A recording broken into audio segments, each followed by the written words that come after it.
Good morning class 7। कैसे हैं आप सभी? मैं आशा करती हूँ आप सभी बिल्कुल ठीक होंगे। तो ये आपकी पहली संस्कृत की क्लास है। अपनी संस्कृत की बुक निकालिए, संस्कृत माधुरी।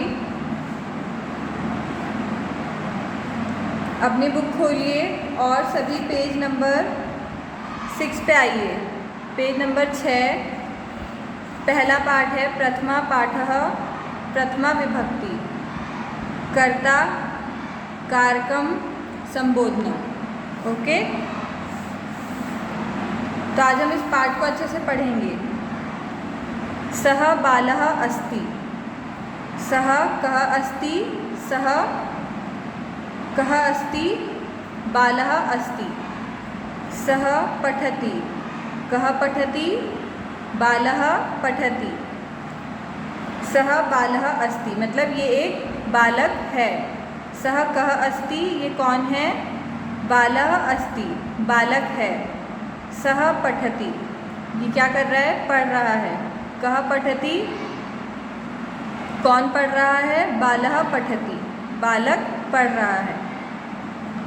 नेक्स्ट बालौ स्तः, तौ कौ स्तः, तौ बालौ स्तः, तौ खादतः। दो बालक हैं, बालौ स्तः दो बालक हैं। तौ कौ स्तः ये कौन है? तौ बालौ स्तः ये बालक हैं, दो बालक हैं। तौ खादतः ये दोनों खा रहे हैं। भक्ता सन्ति, ते के सन्ति, ते भक्ता सन्ति, ते नमन्ति, के नमन्ति, भक्ता नमन्ति। भक्ता सन्ति मतलब ये भक्त हैं। ते के सन्ति ये क्या कर रहे हैं? ते भक्ता सन्ति। ते के सन्ति ये कौन है? ते भक्ता सन्ति ये भक्त हैं। ते नमन्ति ये क्या कर रहे हैं? नमन कर रहे हैं। के नमन्ति कौन नमन कर रहा है? भक्ता नमन्ति भक्त क्या कर रहे हैं? नमन कर रहे हैं। छात्रा लिखति एक छात्रा क्या कर रही है? लिख रही है। बालिके हसतः बालिकाएं दो हंस रही हैं।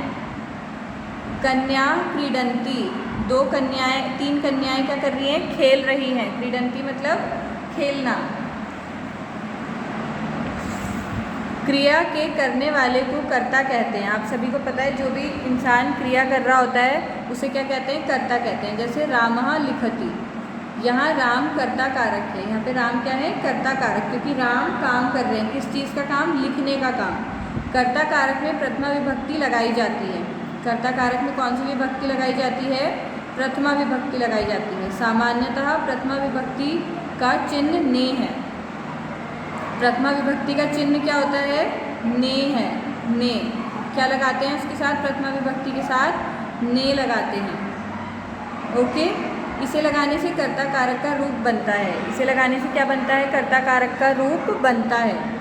संस्कृत में ये चिन्ह इस प्रकार हैं। इन्हें छात्र याद करेंगे और अभ्यास पुस्तिका में लिखेंगे। संस्कृत के में चिन्ह कुछ इस प्रकार से होते हैं। इनको आपको याद करना है और अपनी नोटबुक में लिखना भी है। पहले हम इसको रीड करेंगे आज, फिर दिस इज़ योर होमवर्क। आपको ये पूरा चार्ट अपनी नोटबुक में, संस्कृत की नोटबुक में बनाना है। ओके, एक वचनम, द्विवचनम और बहुवचनम। आकारांत संज्ञा शब्द, आकारांत संज्ञा शब्द हैं ये पुल्लिंग में, ये स्त्रीलिंग में और ये नपुंसकलिंग में। पुल्लिंग में अगर एक वचन होगा तो उसे क्या बोलेंगे? बालकः। ये दो विसर्ग वाले साइन आते हैं। एक वचन में बालकः, द्विवचन में बालकौ, औ बन जाता है वो।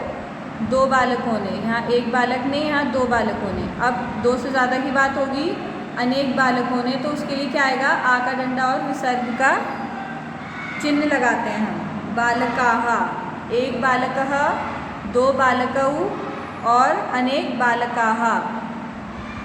Okay everyone. अब है स्त्रीलिंग। स्त्रीलिंग क्या होता है? स्त्रीलिंग मतलब स्त्री के लिए यूज़ करते हैं हम, तो उसमें एक वचन होगा बालिका, द्विवचन होगा बालिके और बहुवचन होगा बालिकाः। ओके, इसमें आ, ए और आहा लग जाएगा। फिर नपुंसकलिंग में आ जाएगा। नपुंसकलिंग पुल्लिंग और स्त्रीलिंग के अलावा जितने भी शब्द होते हैं वो सब नपुंसकलिंग में आते हैं। एक वचन में माँ लगता है, द्विवचन में ए लगता है और बहुवचन में आनी लगता है। फलम, फले और फलानी। समझ में आया आप लोगों को? पुल्लिंग होगा तो एक वचन में होगा बालकः। आपको ये चिन्ह याद रखने हैं। पुल्लिंग में विसर्ग लगता है बालकः, द्विवचन में पुल्लिंग में औ लग जाता है बालकौ, और बहुवचन में पुल्लिंग में आहा लग जाता है तो बालकाहा।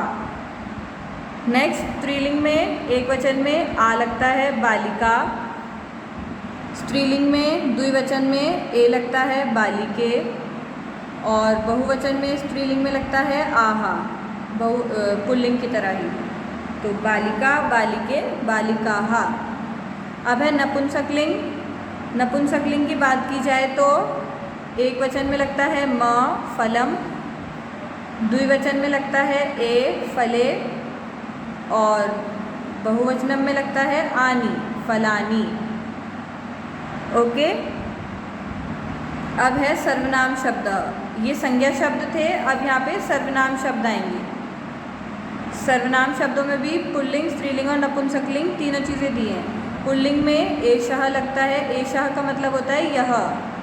एषः मतलब यह।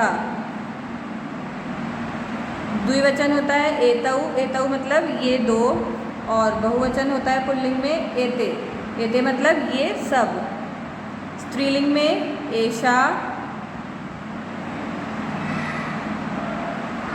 द्विवचनम में स्त्रीलिंग में एते, और स्त्रीलिंग में बहुवचनम में एतः। अब नेक्स्ट है नपुंसकलिंग। नपुंसकलिंग में एक वचनम में होता है एतत्, द्विवचनम में एते, और बहुवचनम में एतानी। तो क्लास ये आपको याद करने पड़ेंगे, तभी आपको समझ में आएंगे।